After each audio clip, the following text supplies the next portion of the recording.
Hello folks, hope everybody's doing good. I'm Chuck Long with the Arkansas Game and Fish Commission. I'm an educator of the game and fish, and today I'm going to share with you a little activity I like to do with the kids. This also works well for teacher workshops. I've done it in a variety of places. It's a real quick activity to show you how to talk to your kids more about fish and learn about fish. One of my favorite things to do is fish and spend time fishing, and I think learning about fish is very important. The activity is simply called Fashion to Fish. The supplies needed for this activity are very basic. We have some foamy construction paper. I've got one full piece, and then I've just got some scraps here from some other I had. I've got some Sharpies, I have some glue, and I have some scissors. And that's what we need to fashion a fish, so we'll show you what we're going to do.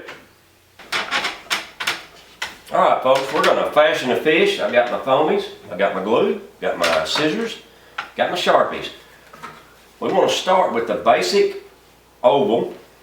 Again, this can be about shapes, it can be about colors with your children. And you know, it's just fun to talk about fish, and it's a good little activity to teach your kids more about fish. So we're going to have it, we got us an oval here, basic oval, looks kind of like football. Now, we're going to start here. Now, first thing, let's just start at the front and work our way back. Let's start with a mouth. Let's do a forward-facing mouth, a fairly large mouth.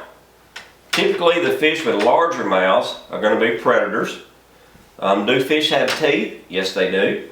Most fish that have teeth are, they don't chew their food. Those teeth are basically just to let them hold their prey. Most of our larger predators, the largest predators do have some form of teeth. It might be just very, very small teeth to help them grip, or it might be large teeth to really hang on to something. But our fish really don't chew their food. They basically grab their food and swallow it whole. Let's add an eye here, a little glue, and let's add our eye. Do fish see color? Interesting question. Yes, fish do see color. Now, but some fish, it's been proven by species, see some color better than others. And that's why there's multitudes of colors on the market for fish, for fishing. My recommendation on colors is basically pretty simple. In Arkansas, the colors red, and particularly chartreuse, and maybe a minnow or crawdad color, or top, sometimes black, depending on water clarity, but I would focus more on the chartreuse, the reds, and the natural colors are what I look for in a lure. Now let's add a nose. Now a nose is not big, sticking off their face like ours. Just a simple little spot here, unless you're a catfish. And then the big whiskers, they test the water and taste the water and smell the water. But on a bass, for example, the nose, a bass, a crappie, is not necessarily used to find their food, but it might be used to determine if they want to eat something. I'll give you an example. If you take your favorite lure and you put it on your line, and you stopped at the gas station, you stopped at the coffee shop, and you've got that scent all over your hands, and you get that on your lure, and you drop it down there in front of that fish, he might pick up on that scent. So sometimes when we're bass fishing, crappie fishing, it might be that simple. We might add a little scent. Catfishing, of course, they're going to really rely on scent. Next, let's add the gills. Now, a lot of times we talk about the gills, and they're not visible from the outside. The gills themselves are found on a gill arch underneath this gill cover. And the gills are red filaments that come off the back of the gill arch, and what they do, as that fish opens and closes his mouth, they absorb oxygen and allow that fish to survive. One interesting thing about that, or one thing, if you're a fisherman, I mean, you're going to throw that fish back, get him back in the water as quick as possible. He can't live outside the water. So return him to the water as quick as possible. Now, we're starting to look like a fish. Let's add some fins. Let's start with a tail. We've got a big mouth, so we're going to assume this guy's a predator. So he's also going to have a pretty broad tail. Typically your predator fish, for the most part, depending on how they hunt their food, but most of the time they're going to have a pretty large tail for their body size. So let's add a tail. Let's go ahead while we're adding fins, let's add a couple more fins.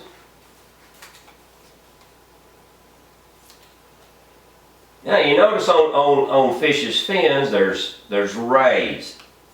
These might be soft rays, these might be spiny rays. The spiny rays are the spines like that are bony. And you'll see those on some of your fish. So you want to learn proper handling for fish. That's a good tip. Learn how to handle the fish you catch.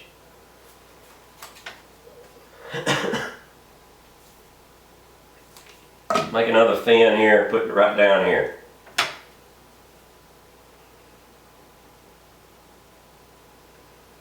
And again, take some time here. You can talk your way through this.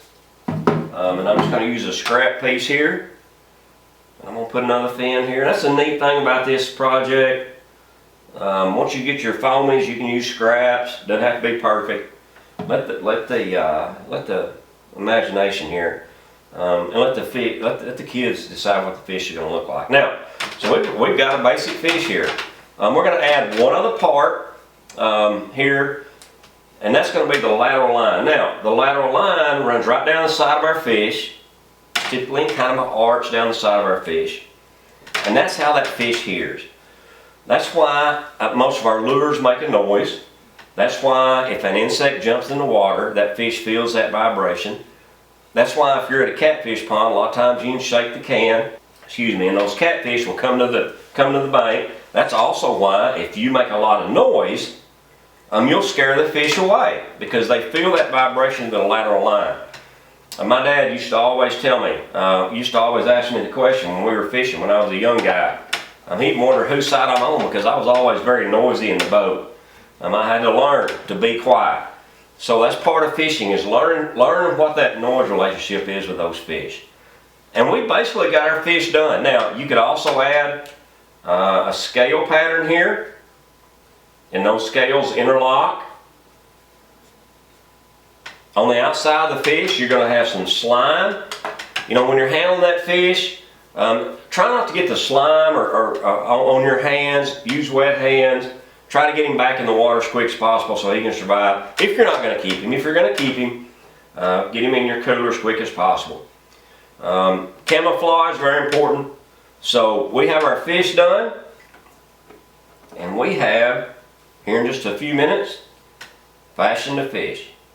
Thank you for watching. I hope you've enjoyed this. Hope you'll use this. If you get a chance, do this at home. Send me a picture. Tag a picture in my post.